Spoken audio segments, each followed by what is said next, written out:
Hey, what's up guys? It's review time for the Xiaomi Black Shark. It's been a month now since I had this beast, and so far it's been quite the experience. I'm just gonna go straight to it. I'm gonna lay down all the things that you need to know about the Black Shark, the games, the Joy UI, the liquid cooling, the controller, and yes, the camera, plus more.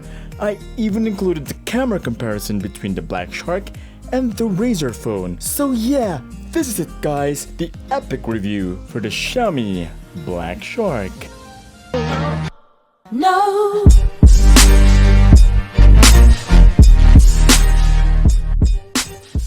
The Black Shark, the phone that is designed specifically for gamers in mind. Or is it?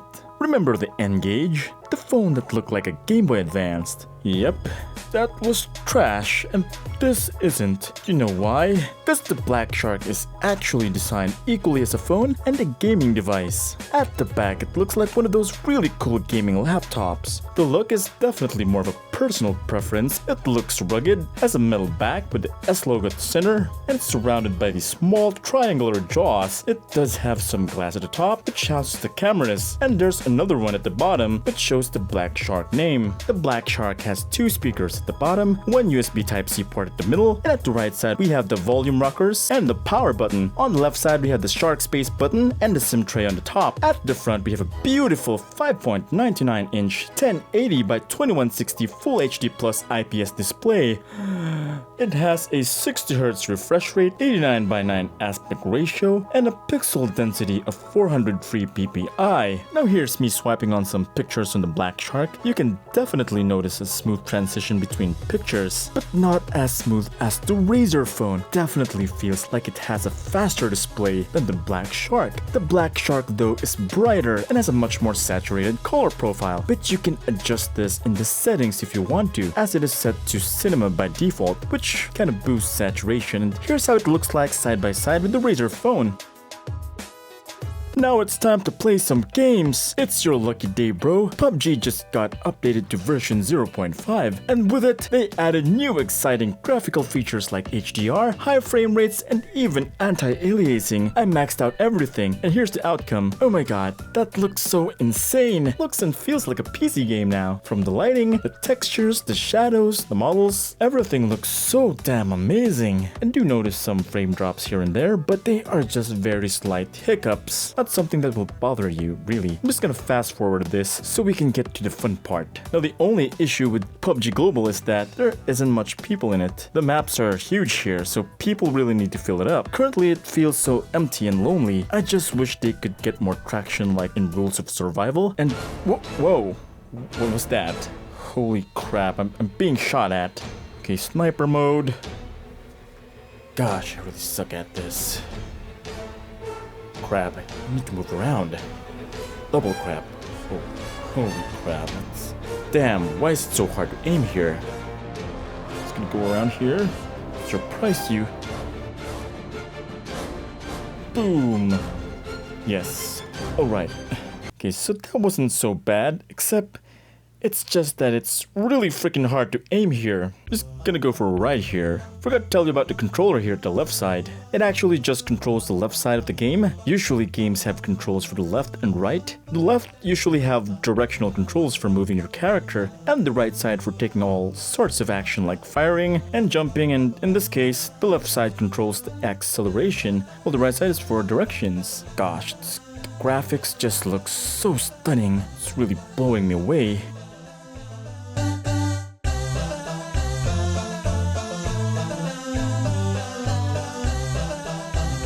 Now let's just see how hot this thing is after playing all that. Okay, wow, it's already 48.5 degrees Celsius. That's actually hot. I actually didn't notice it because my hand was actually on the controller and not on the phone. Pretty well thought out design here. The bottom part is not as hot as the one on the top, but still quite warm though, which means you actually need to buy this controller for you to not feel the burning sensation. This controller is sold separately and costs around $30 US. It pairs perfectly with the Black Shark, but only if you put it on its case. Basically, it functions just like any Bluetooth controller, just that what makes it different, it's actually part of the Black Shark, and it looks really stylish when attached to it. The Black Shark controller only controls the left side of the games though, just directional control and 2 action shoulder buttons. If your game needs an R1 or R2, this will not work, like say in Modern Combat 5. It also doesn't work correctly with racing games, such as Real Racing Free and Asphalt Extreme, even though it identifies it. When you move around the joystick, it doesn't move the car at all. When playing with emulators, like I mentioned before, it's just half the controls. You will still have to press the screen on the right. For me, I don't like playing with virtual controls. I usually hide them because they really obstruct my view in so many ways. If you want to have the full controller experience, just buy gamepads like this. This one is an iPega controller, albeit not as subtle or as stylish as the Black Shark gamepad, but yeah, it gets the job done. It works perfectly with racing games. It works perfectly with emulators as well. As you can see, I removed the virtual on-screen controls here, and it works perfectly like this, and it is much more ergonomic too. But hold on, this is something really important that you should know. While the iPega controller has amazing compatibility across many games in the Play Store, there is one genre that it does not excel in, and that is Battle Royale games. Yeah, it may be able to move your character and fire really easily, but the camera movement on this thing is crap. It's hard to aim and you actually need to touch the screen to aim properly. This is something that I believe the Black Shark controller was made for. You control the movement at the left and aim accurately at the right. If all you play is PUBG, Rules of Survival or Standoff 2, then this is just the controller you need. Oh, by the way, I'm playing Standoff 2 right now. It's a Counter-Strike ripoff. As you can see, you're still going to interact with the screen to control the camera. This is where the Black Shark gamepad is at its best with these kinds of games. Technically, there isn't any gamepad out there that is going to be perfect for all kinds of games on mobile. Some games really require you to interact with the screen. Oh, what just happened? Oh crap.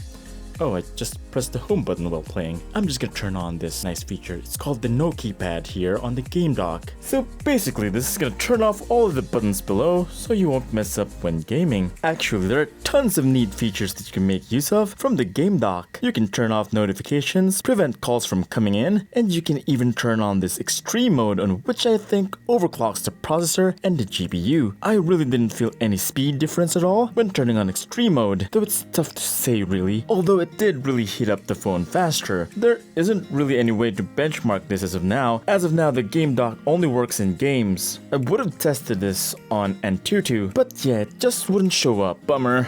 Instead, it shows this different dock. It's actually called the Smart Dock. When you swipe the home button in the home screen or in any app that isn't a game, this will show up. Basically, it's a quick access dock that lets you quickly go to your favorite apps. The Game Dock and Smart Dock are features of the Joy UI, the Black Shark skin. It's running on top of Android Oreo, so basically it's just a game-centric skin for Android. It functions just like most Android skins, just that this one is pretty close to stock Android. It doesn't have that much bloatware compared to other Xiaomi phones that have China ROM. Well, you do have to set up Google services at first though, to actually have the global Play Store and download some games. Now what sets the Joy UI apart from other skins is that it has Shark Space, a virtual space inside the Black Shark which turns it into a game console. When I'm here, it's only games. There are also other non-game apps that can be added here from the playlist, but I noticed that social media apps and even Google Chrome is not here. Not even the messaging app. Looks like all the apps that are considered as distractions are excluded from this list. And that is why you would certainly want to go to Shark Space, because you would really want to feel immersed in your game.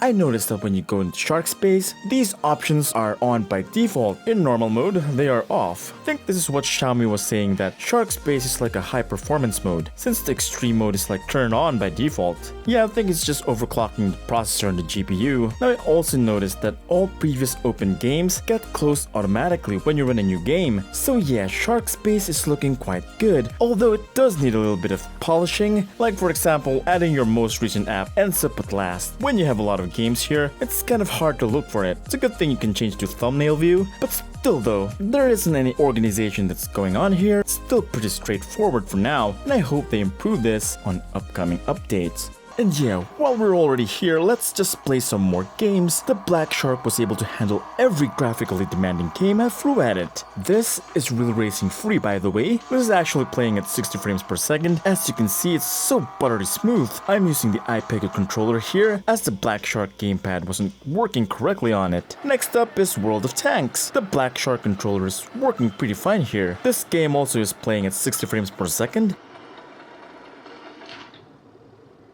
Now, there are some games though that don't play at 60 FPS, like Asphalt Extreme here and Mobile Legends. Now, the Razer phone actually is able to have 60 FPS option on Mobile Legends, but here it's not supported. Now here's Vainglory, for me, the best looking mobile game on mobile. And it's running on 60 FPS. I believe that this is the only mobile game right now that is running on 60 FPS on the Black Shark. I also tried Arena Valor, that didn't have 60 frames per second as well. Now for some fighting games, this is Tekken Mobile, Bandai Namco's take on mobile for their very popular fighting game series. This was just released this February and has already gained 1 million downloads. As you can see, I'm just playing it with the on-screen controls. They didn't provide support for external gamepads, which is a bummer. Still though, this is an awesome looking game. And here we have Shadow Fight 3. For me, this is the best fighting game on mobile. The game physics is actually really polished. Doesn't feel like you just need to button mash your way to win. There's actually a sense of skill and dexterity needed here to actually win it. There's also RPG elements in the game. Your character actually progresses as you play. Plus the slow motion looks really dope.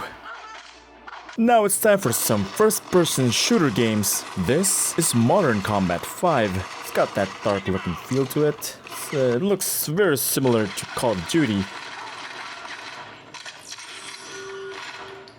And finally, we have Shadowgun Legends, the best looking first-person shooter on mobile.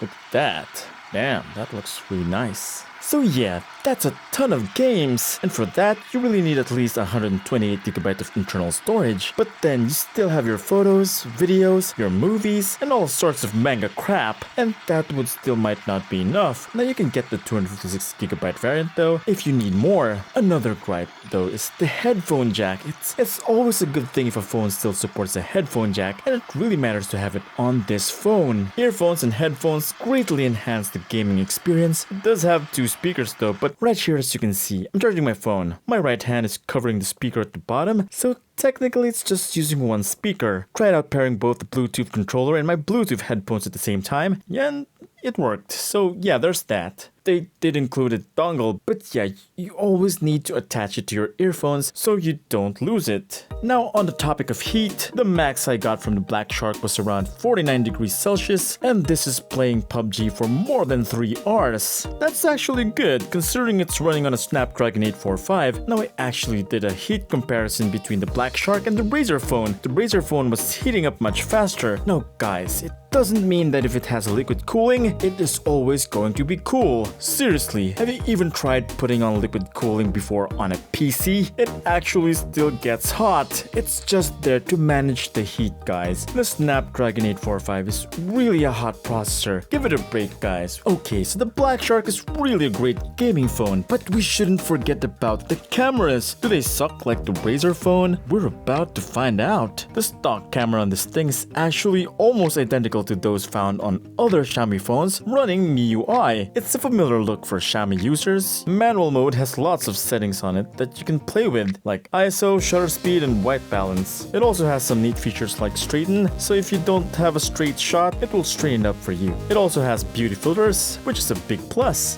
Photos look great, albeit a little bit of a pastel look. Colors are vibrant and punchy. Low light performance is excellent as well. It can capture tons of detail in dark areas when HDR is on. But is it as good as other flagships?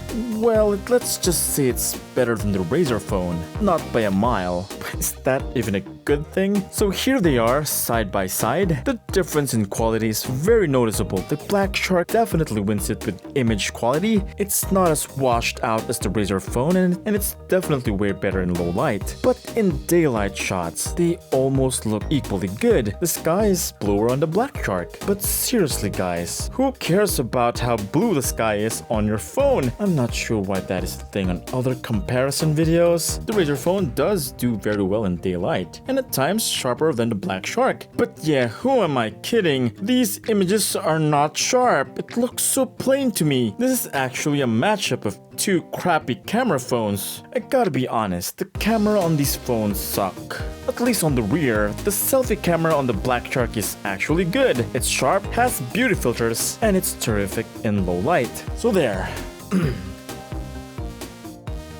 Video test time.